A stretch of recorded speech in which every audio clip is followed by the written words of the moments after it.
Well, hey folks, welcome to another episode here at Gideon's Tactical. I'm your host, Aaron. And today I'm really excited because I get to show you, in my opinion, the best fixed blades that we've seen here at the channel for 2015. Now, we did this last year. We had a lot of knives, but every year, I get rid of some knives, I get new knives in, and if a knife replaces another one, does a certain task better, then I may get rid of that other one. I'm not a collector, I'm a user, and if I don't have knives that really fit a particular purpose or I think can do something that another one can't, it's probably not going to stick around. I don't have redundancies, or I try not to have redundancies in my knife usage as much as possible. There'll be very few that you see here. So in that being said, we're going to go through a whole bunch of different companies. We're going to look at a bunch of different stuff. You'll see some blades that stuck around through 2015, that were in last year's video, and you'll see some brand new ones as well. So with that being said, let's go ahead and hop to it, show you the blades that have stuck with me that I just can't seem to get rid of them, and that really perform well for me and that I enjoy owning and enjoy using on a regular basis. So let's go ahead and check out the best fixed blades of 2015.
Now we're talking.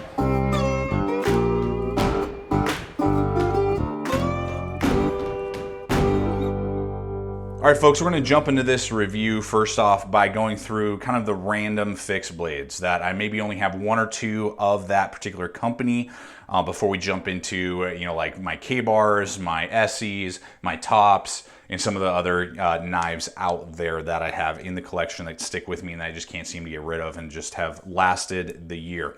So let's go ahead, hop to it here real quick as fast as I can for you. We got the Schrade SCH F42.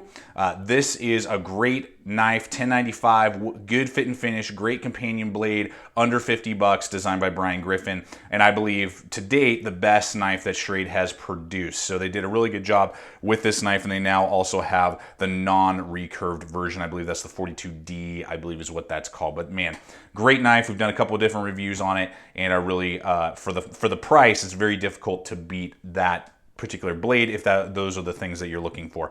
As we go along here, SOG Seal Pup Elite, you got to have one of these guys. Plain edge version, satin finish, just a great, kind of utility knife. I mean, good sized handle, AUS 8 steel that they do a great heat treat on. It's been around for a couple, I don't know, a long time, at least a decade or two, and just keeps on selling and just keeps on performing, and is a great performer both in a lightweight tactical blade, utility knife, and even for some field tasks as well. So just an awesome knife. Everyone should have at least one of those in their collection and use them on a regular basis. Those SOG Seal Pups are awesome. Now we have the Ratman Do from Swamp Rat, a subsidy of Bussy. And I love this knife. Now, I'm not a huge fan of the choil. If you were to ask me what's the one thing you would change about this knife, I'd prefer just to have the edge come all the way to handle, but I'm willing to overlook it because the handle ergonomics are amazing. The steel they're using is super tough, durable, and it's very reasonable at about 160 bucks, which is very, very reasonable for the material, size, shape, and design and what you're getting. And I would take this over a lot of the other knives in this kind of just under sub 5-inch range that have finger choils. And I'm thinking about like the SE Laser Strike, the SE4.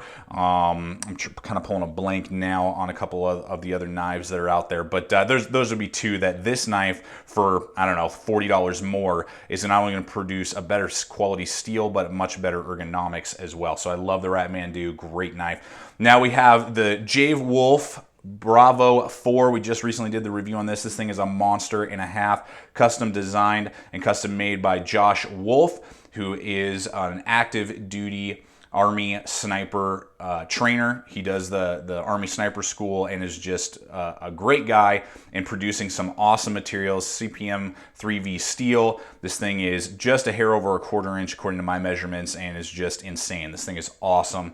Huge tank of a knife. Then we have here, this was a gift given to me, so it has some sentimental value. You know, there isn't a lot of performance value, honestly, in this knife. This is the Buck, what is it, 119. Fixed blade, but there's just a lot of sentimental value, and it just has a very classic Bowie, you know, clip point design, and is, you know, a very classic hunting knife. Now I believe there are other knives out there that will do a lot of the same tasks better for a very similar price point, but we are going to be doing a review on this soon. This does have some sentimental value to me, and that's why it's sticking around. Then we have here the Steel Will Druid. I forget the model number on this one, 200. This one is the 6-inch model. I really dig this knife. Steel Will has produced some fantastic knives for the first year of production that they have done in 2015. And this knife is awesome. Really love it a lot. 6-inch blade, you know, great ergonomic handle. That handle is so ergonomic and so comfy. Just great blade shape, great leather sheath, and an okay steel. You know, it's 9CR18 MOV steel, which is basically Chinese 440C. I've seen great success with this particular heat treat that they're doing, and I know that these are coming down in price, which is very good. The Steel Will Argonaut, great field knife, and in fact, in my opinion, kind of beats out the old AUS-8 version of the SRK in blade shape, as well as blade length and handle ergonomics and handle size. Just very, very awesome field knife. So if you are looking kind of for that larger field knife slash utility tactical knife, that should definitely be on your list as a fantastic knife. Then as we come along here, you guys have seen probably 3 videos on this guy, the what is it, Strong Arm from Gerber. Now, I'm not necessarily a giant fan of Gerber. Most of their knives kind of let me down, but this one, when I picked it up this year, just blew me away. We had done just so much hard use and hard testing on it, as you can see here, and this thing just keeps on ticking. And for $45 is a mind-blowing steel, USA made, 420 high carbon, great heat treat, so it holds a decent edge and isn't too difficult to resharpen. Very ergonomic handle and a fantastic sheath. Great modular sheath that comes with this thing. Again, for under 50 bucks, USA made. There's not a lot you can complain about when you're looking for a utility knife. In fact, this is one of Ashley's favorite, my wife's favorite knives. Then as we go along here, almost done, we got the Mora Heavy Duty Companion, and I love this knife. Under 20 bucks, high carbon steel, good ergonomics, and a so-so sheath. But for under $20, you can get basically a knife that, in any of the knives that you see here, this knife, this knife, this knife, this knife, any knife that's in similar size to this, yeah, some of these knives have different steels, so they maybe hold their, you know, edge a little bit longer, but they're going to do everything that this can and vice versa. For some of these knives, you know, are 150 bucks, and we're talking about under $20 for this knife right here. So everyone needs to have one of those, and is my favorite Mora on the market. As we go along here, finally, this neck knife. This is the Banshee from Ghost Knives. This is the only knife they make right now. D2 steel, huge handle, huge handle, great Kydex sheath, D2 steel, like I said, USA made. Just a great little knife here, and I just can't seem to get rid of it. Every time I'm like, maybe I don't need that anymore, I go, no, I got to keep that around. And it's actually in my EDC bag on a regular basis just because of how lightweight it is. Great sheath, didn't have to do any modifications to it. 90-degree spine, great quality steel. So, guys, these are just a few of the best knives of 2015. All right, folks, I'm really excited for this portion of the video because I not only get to show you, to my knowledge, one of the only videos yet out for the Bradford Knives Guardian Knives handles. They have an upgrade handle setup that I'm about to walk through with you, but also just to walk you through these knives. Now, I have 2 Guardian 4s of different dimensions that I'll walk you through, and then 1 Guardian 6 here on the table. There's a Guardian 3 and there's a Guardian 5 up that are available to this point, as well as a Guardian Flipper.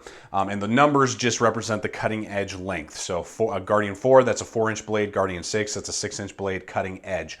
Now, we have a leather sheath here just to kind of walk you through. Now, this is either released or just depending on when I post this video, it's brand new. We got a Guardian 4 full flat grind S30V with a Nimbus coating and G wood handles. And I got to tell you guys, these things are awesome. It totally transforms the knife to be extremely ergonomic and just feels so good in the hand, so good in the hand, and just perfectly good palm swell. I got large size gloves, as you guys are well aware, and just feels phenomenal in the hand, and definitely is a huge upgrade in my opinion over these. These are rather rough. This is much more ergonomic. There isn't a lot of traction. So if you're maybe in the military or law enforcement and you want this more as a tactical knife, stick with these handles. But otherwise, if you're gonna be using these in the woods, this is it, man. I'm telling you, awesome. So that's a brand new one that should be either released or just being released when I'm posting this video. And then we got the standard Guardian 4 and S30V steel. This is the Saber Grind. I think it's a stonewash finish. Again, G-Wood handles on there. Awesome. And we got the Kydex sheath. And you have to go with the new Kydex sheaths. The old Kydex sheaths that were molded for these handles do not fit very well on these guys. So if you have an old Guardian 4 and you want to upgrade to the G-Wood handles or the carbon fiber that we're about to look at on the 6, you do either have to have the leather sheath. The leather sheath will fit them just fine, or you have to do the new custom Kydex for that option. And there's lots of options that I'm not going to spend time on to go through. Just go over to the website, check out bradfordknives.com, and I'll have a link in the description below for that one. And you can go check them out and just kind of either build your own or get custom handles, whatever you want to do. And then finally, again, another Kydex sheath. Really well done. This is the Nimbus coating again. I love that Nimbus coating on that 6. Man, this thing is awesome, awesome, awesome with carbon fiber. Carbon fiber will be a little more than the G-Wood. I'm not 100% on the prices, but if I remember off the top of my head, what I paid, it was $85 for the carbon fiber, $65 for the G-Wood handles. So just something to note there, but exactly the same, you know, form that you just saw on the G-Wood, but we're talking about carbon fiber. And man, does it transform these knives from being, I don't know, I gave them 3 out of 5s, you know, for the ergonomics for the most part, particularly when we did the 5 and 6. But this totally launches them up to a 5 out of 5 on the ergonomics, guys. And the Guardian line, and this one is CPM 3V steel, and I love 3V. So great knives, guys. Awesome companion blades, and extremely ergonomic when you do the upgraded either G-Wood or carbon fiber handles. All right, Cold Steel. Cold Steel is a great company. They make some awesome designs, and we got 2 here that are just phenomenal. The first one is the Master Hunter, newly designed for 2015 with, yep, you guessed it, CPM 3V steel. 3V steel is a great high carbon. It does not rust very easily, which is great over a lot of the other knives like 10985 or 5160. This is going to take a lot longer to rust, and it is extremely tough and durable. I love CPM 3V steel, and they have done a fantastic job with it, with the heat treat and everything on this knife. The steel is USA made, then they ship it over to Taiwan to put the handle and get the sheath made. So it's kind of a duel there, but the CPM 3V is only made here in the US at this point, which is awesome. 90-degree spine, starts out at 3/16, but tapers down, as you can see, real quick to a super precise tip there, and that would be the only downfall of the knife. And it's not a downfall in my mind, it's just you got to be wise with how you're going to use this knife and how you're going to deploy it in your usage. It is obviously a great hunting knife. It's got that huge amount of belly, just under 5 inches, great craton handle that's very large, fills your hand out really well.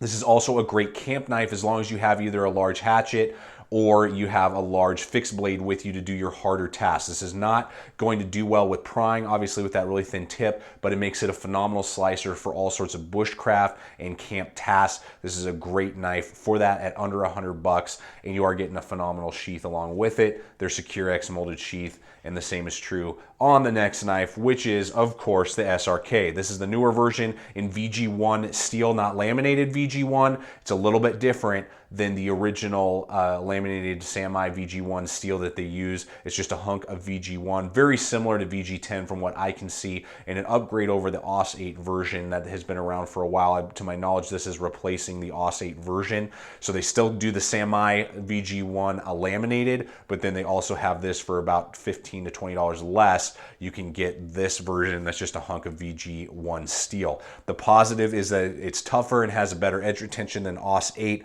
The downside is it's not very easy to field sharpen, so that is something to note. And the same is true for the CPM 3V steel. You can do it in the field. You just got to know what you're doing. You got to have a good kit with you. You're not going to do it on just, you know, like a medium coarse stone. It's just going to take forever. You really got to have a good field sharpener to be able to get your edges back on these knives when they do dull. But these are phenomenal knives and I love them. All right, folks, Tops knives. We got a lot of Tops knives in the queue for review that we've reviewed throughout the years. And there's a reason for that. I really like a lot of what Tops Knives produces. They're one of my favorite 1095 producing companies because that's kind of their wheelhouse. That's where the majority of their knives are produced with and are very high quality and just got so many different designs, so you can really pick your poison when it comes to Tops Knives. But these are the ones that have really stuck with me, with the exception of this guy that I'll talk about has not yet been reviewed, but is coming soon, and I'm going to talk about that as we go through it. So let's go ahead, jump right in here. We got the Shango by Joe Flowers. Love this little knife. I love the fact that it's 440C. I prefer stainless steel on my neck knives. It just seems to make sense in a smaller knife. Holds its edge a little bit longer than 1095 that I find, and less prone to rust, so you don't have to babysit it as much. In knives of this size, you're usually doing finer work, food prep, that type of thing. So just a great blade shape, and it really connects with me because of that kind of harpoon design. It's very unique. Whereas a lot of the other knives, you know, just kind of basic drop point, you know, you got your Essies and your Tybo and different things like that up here. And so it's just cool to kind of see that little different design. Then as we go along here, this 440C version of the Shango XL, I love this companion blade. It's just basically a bigger version of that Shango. And I just love it a lot. Now the handle is super long, which I really like in my large size hands there, but it's rather narrow. So those are positives and negatives. It's long, but narrow. So just kind of consider that if you are thinking about the Shango XL, but I love this full flat grind, very thin, I believe 1/8 of an inch thick. Good, again, unique blade shape in stainless steel, which again, I like in my smaller blades. Then we got the Tybo here by Brian Griffin. Love this neck knife. Great design, lightweight, got a really good, you know, almost drop, or not drop point, but almost a spear point design. Huge amount of belly, really big handle. That's a big plus to me. The handle is long in you know, its ability, and it gives you really nice grip on that and at a reasonable price. Now the Tops Bob. Now actually, if you were to ask me, Aaron, do you like the Tops Bob? As I've continued, you know, growing, because we should always be growing, and things that I liked 2 years ago, I may not like now. You know, we're honing our skills, we're growing in our likes and dislikes of blades and gear, or at least we should be if you're using your stuff. I know there's a huge following of this knife. I'm just not a huge fan of it. And basically the main reason of it is its grind. It has that short, kind of, I don't know, convex into a Scandi grind. It's a modified Scandi grind.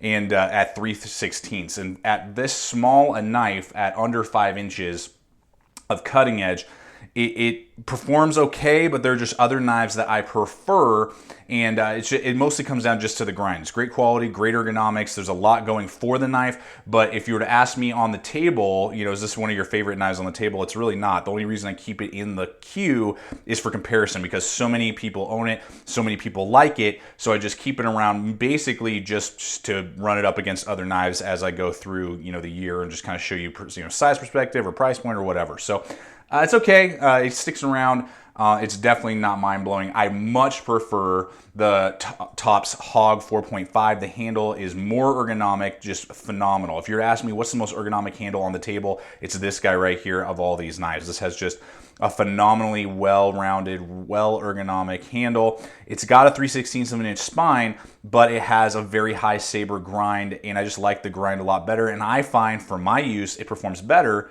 than the Bob. So that's just something to consider there, and they're very comparable in price as well. But I love this knife for a 1095 companion blade. This should definitely be at the top of your list of any knife ever made, honestly, in 1095.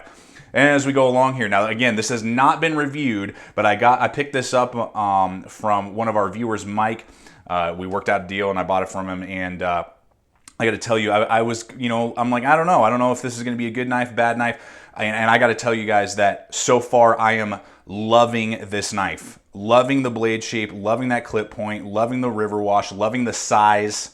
Man, a 6-inch blade, just love this knife. Now, yes, there are a few little issues with the handle that will come out in the review. It's not a perfectly ergonomic handle, but it's very doable, and it fits great in my large size hands, as you can see there. The basic thing is that it's just very narrow. It's a very thin, narrow handle. So if you have really big, beefy hands, it's going to be very difficult for you to kind of get a good grip on it. But it's very rounded, very machined well. There aren't any hot spots that I've found so far in my use. It's just a very narrow handle, and if they had thickened that out, that would be probably one of, I mean, just oh man, amazing. So I'm really excited to get the full review out for you guys on this knife, but this is an amazing knife, really amazing, and I love it a lot. And then finally, as you guys know, if you've been around the channel for a while, the Silent Hero is one of my favorite knives of all time and one of the best medium weight survival knives on the market in 1095. Great blade shape, great size, good ergonomics. I mean, everything going for it. Tops did a fantastic job with Anton to make this knife. And honestly, the only thing I'm looking forward to with this knife is seeing the machined and not Rocky Mountain treaded handles. And so Tops, I'm calling you out. Really looking forward to seeing that in 2016. Want to get my hands on the non-Rocky Mountain treaded version of that, and I think it'll even take it to the next level, which is awesome. So guys, with all that being said though, these are the best of 2015 Tops knives. Beckers. K-bar Beckers. Man, these things are awesome. Great price point, great toughness and durability, and just great design. Now, these knives were in last year's video as well, to my knowledge, so we just have something new to kind of show you up here. We'll talk through these real quick. The BK16 is a phenomenal bushcraft knife. Now, I have tricked this out by stripping the coating, putting their, just generic micarta handle scales that K-bar makes on it, so made it a 90-degree spine, and this thing is phenomenal and got a Rush Customs Kydex sheath on it, and now this thing hums along, and I would take it over a lot of other knives that you would see in this size range, like a Tops Bob. This is definitely better than a Tops Bob now that I have it like this with the coating stripped off of my micarta handle scales. Just a lot of knives in that kind of just sub 5-inch range. This is just awesome. Great handle design. 5/32 of an inch thick. Thinness is always important to me in that size range of knife, so I just really dig this a lot. Then we got the ever so classic BK2. This thing is a monster, 1 pound, beefy as all get out. I did LMF handles. They're a company that you can contact. You can purchase these either on eBay if you just search LMF handles, or LMF knives, excuse me. Or you can contact them on Facebook, and they make G10 handle scales that are a little better quality than these two ones that are made by K-bar, and you can get them in a couple different colors, and these will run you $45 free shipping all day long, so that's awesome. So I got those on there, and the BK2 is a great knife just to own. I don't usually take it out very often because it is short and heavy. If it had about 2 more inches, that 5.2 cutting edge, if it had like 6 or 7 inches, this thing would be unstoppable. Maybe in the future, I'd love to see K-bar come out with that, and Ethan Becker design something like that, kind of like just a little bit shorter than the BK9. Now, the BK9 here, this is the original that has seen a lot of love and a lot of abuse over the years. Love this knife. But I recently did a total upgrade, tricked it out. They have this year come out with a clear coat version, and they have laser engraved on there the K-bar. Some people were complaining like, oh, that looks kind of ugly. Well, I don't think it does. I think it's awesome. And the fact that I don't have to strip it down and that it comes with that clear coat and that kind of almost like a rust color is just awesome. Then again, I went to LMF knives, got these handle scales so you can see the difference. I mean, just really cool, really matches well with that. Then I sent the knife over to Red Feather Gear, and they tricked me out with an amazing, amazing sheath. This is a phenomenal sheath. We did a whole review on that sheath because it's just so awesome. Look at that.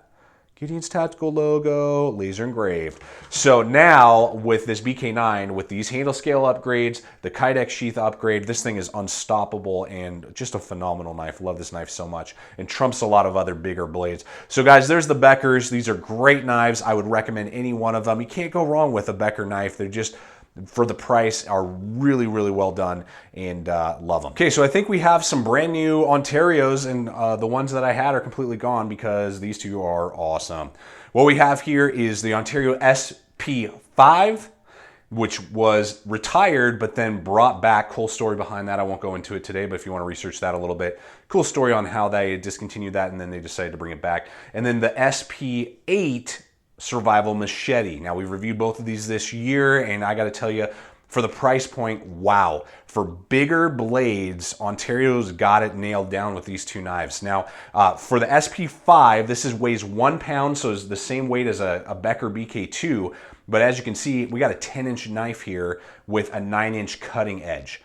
1/4 inch thick, full flat grind. We got a clip portion on there that can either be a positive or a negative. For me and how I use knives is kind of a negative. I would have liked to see this just a nice, maybe, you know, drop point right there would have made this, I think, a little more useful. They're designing it kind of as like a fighting buoy / machete, but wow, is this thing impressive. It has seen a ton of abuse. They put an inch blank spot right there, so it's not necessarily designated finger choil, but I can get a good grip on there, and I can even do, because of how lightweight it is and well balanced, I can do nice carving tasks and finer detail tasks. Then I can go to town and either do clearing of brush or chopping. Now, it's not going to chop as well as, say, this SP8 or those other bigger choppers out there like an RTAC2, an SP51, you know, an SE Hungerless. Those type of knives, they've got a lot more weight behind them, so they're going to be able to chop better. But other than that, this thing, so if you, it's kind of a trade-off. If you need to go through really light greenery, or you're just really counting your ounces, you want the capability of a 10-inch knife, but you don't want to be hauling around the weight of a 10-inch knife, this is an awesome option for you. Now, you'll have to chop a little bit more, put a little bit more energy into it, but it's going to give you a lot of capabilities that most other knives won't give you in that weight class. Now, as we go on to the SP8, and I think this is 60 bucks here, usually on Amazon. This guy is going to run you, I picked it up, I think for 40, and it usually is 45 to 50 bucks. Awesome, $10.95 on both of these blades. We got a short saber grind, which I was a little concerned about, but man, does it chop. There's a sweet spot about the front 3 inches. You connect right there. Man, it is a sledgehammer, 1/4 inch thick. You got that saw back there that you could kind of use to do some notching. This is literally a sharpened pry bar. You've heard that term with other knives. This is physically a sharpened pry bar. You got a 7.75 inch cutting edge, I believe, and then you have a 10-inch overall. It's a little goofy how they took up so much of the space. I would have liked to see the edge further back, but you're still capable enough to do a lot of finer detailed stuff. You got that craton handle that's indestructible. Nice hook. Some people complain about what's the word I'm looking for? Vibration through the SP handles. I do not experience that at all. So I think it might just be on where you connect with the wood. You kind of think of a baseball bat. You connect down low with the wood, it's going to vibrate and kind of hurt your hand, but that's going to be with a lot of knives. You connect up here in the sweet spot portion, just like on a baseball bat, it's going to just fly through wood. And this thing is just awesome. Great for the price point. Under 50 bucks, you can get just a tank of a knife. And these even come with doable sheaths at that price point, which is really cool to see that. So these two are awesome, awesome large choppers from Ontario. Bum, ba da bum, ba da ba ba ba ba ba ba ba ba bum. Essies, man, I love an Essie.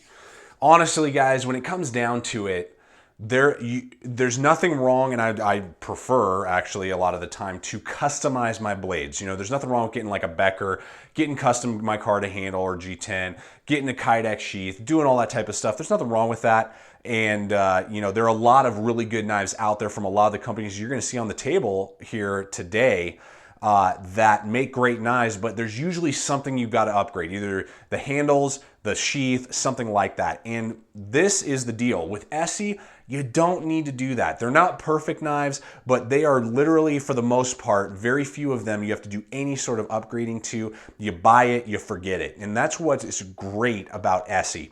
And so what we have here, just to walk you through it real quick, we got the Essie Azula 2, got rid of the original Azula and went with the 2 for some video aspects that I needed to do, and comes with those handle scales. I prefer handle scales when I can on my neck knives. Just a great neck knife, been around for quite a while and a good staple. New for 2015, we've got the JG3, great knife, really like this knife a lot. Great for around the campsite to pair with a larger blade, say like your Hungerless. You know, just an awesome, awesome knife to carry around with you. I love the fact that they're going more with a bush style than tactical, because technically these are more like tactical in thought. Survival tactical, if you will. These are definitely more camp bushcraft style because of their camp lore line. Satin finish, 90-degree spine, 1/8 of an inch thick. really ergonomic handle. It did come with a leather sheath, which I wasn't super stoked about, so I did upgrade with red feather gear and got a really sweet Kydex sheath. This is the only line that the leather's great. There's nothing wrong with it. So if you like leather, it's not bad, but I prefer Kydex. So that, I really hope that the Camp Lore line will come soon with an option that you can either do leather, if that's your thing, or do Kydex. So that's just my 2 cents there. The best, literally, I'm gonna say it, guys, the best survival knife that you can buy without having to upgrade anything, in my opinion, is the SE6.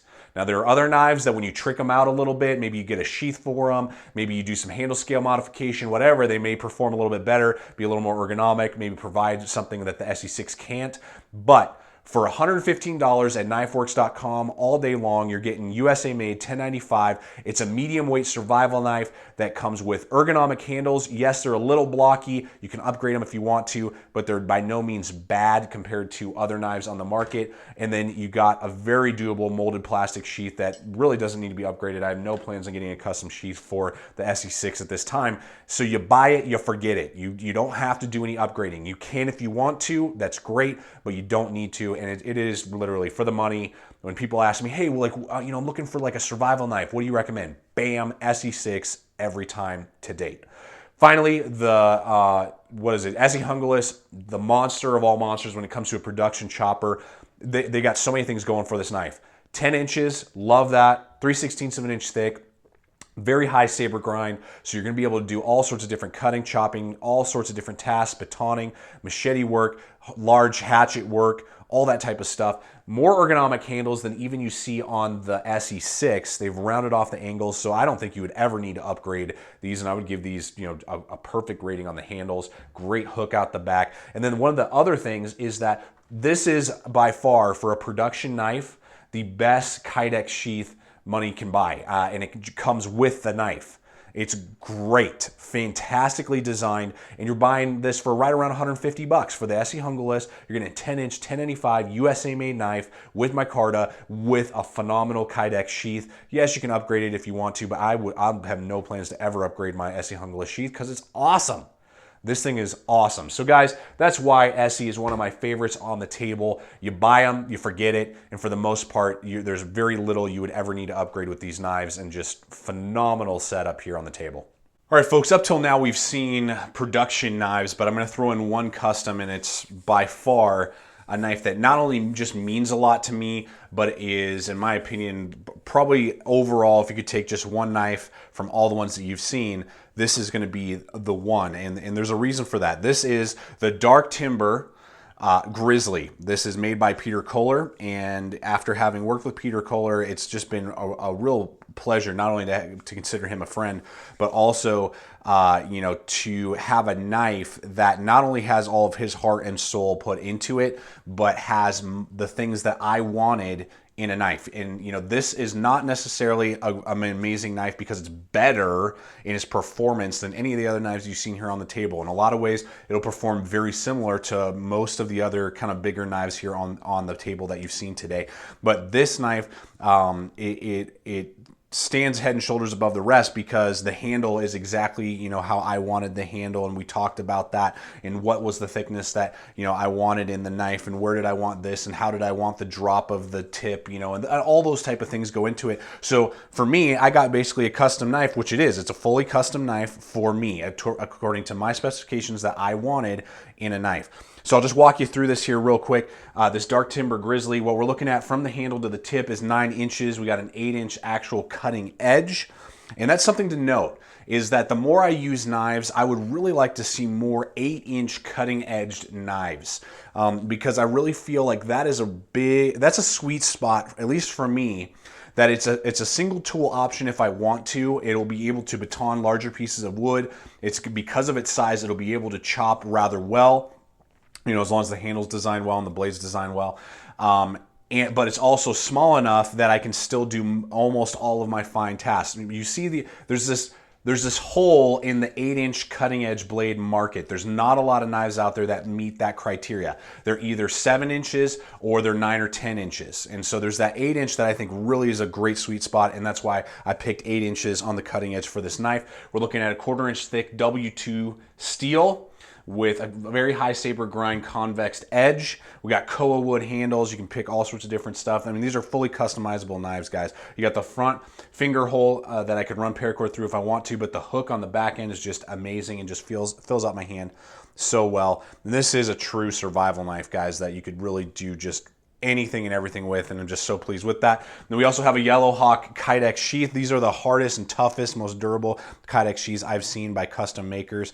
This has been tricked out with everything under the sun. We got BLADEHQ locks, we got a leather strap, we got a flashlight, we got a fire steel holder, and it even came with paracord, or excuse me, with a mag pouch as well to put, you know, other gear in.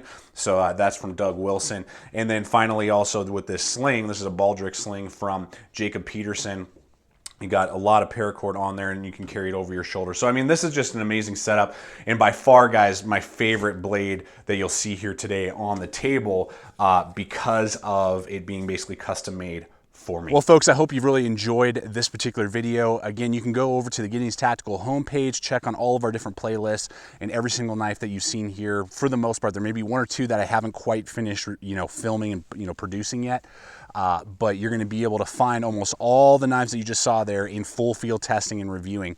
So go ahead and check that out. Please, as always, remember also to check us out on all the relevant social media. The links are in the description below. Please subscribe, comment, like, share this video. And as always, remember, stay equipped, stay prepared, and we'll see you out there.